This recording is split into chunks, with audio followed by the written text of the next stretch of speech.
नमस्कार मंडळी, कसे आहे हत्यार? नवीन नंदींसोबत पळायची धमक फक्त एकट्या नंदीमध्येच आहे, तो म्हणजे बैलगाडा क्षेत्रातील देव बकासूरमध्ये. काय तो स्पीड, डोळ्याचं पारणं फेडणारं अशी गती होती गट क्रमांक 23 मध्ये.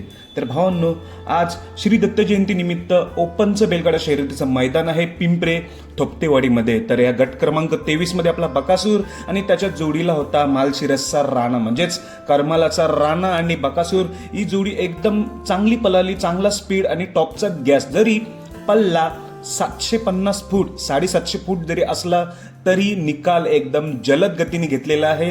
एवढा स्पीड लागला होता कारण की राणा सुद्धा त्याच्या सोबतीला चांगली साथ दिली बकासूरला. त्यामुळे नक्कीच ही दावेदार आहे, गुलालास तर पात्र होणारच. पण 1, 2, 3 नंबर ही जोडी राहणार, कारण त्याची ती गती बघता. म्हणून मी हा आत्ताच निकाल सांगतोय, म्हणून सांगितलंय. नवीन नंदींसोबत पळायची धमक फक्त आपल्या एकट्या नंदीमध्येच आहे, तो म्हणजे बैलगाडा क्षेत्रातील देव बकासूरमध्ये. काय भारीच स्पीड लागला होता. तर सेमीसाठी शुभेच्छा बकासूर आणि राणाला. धन्यवाद.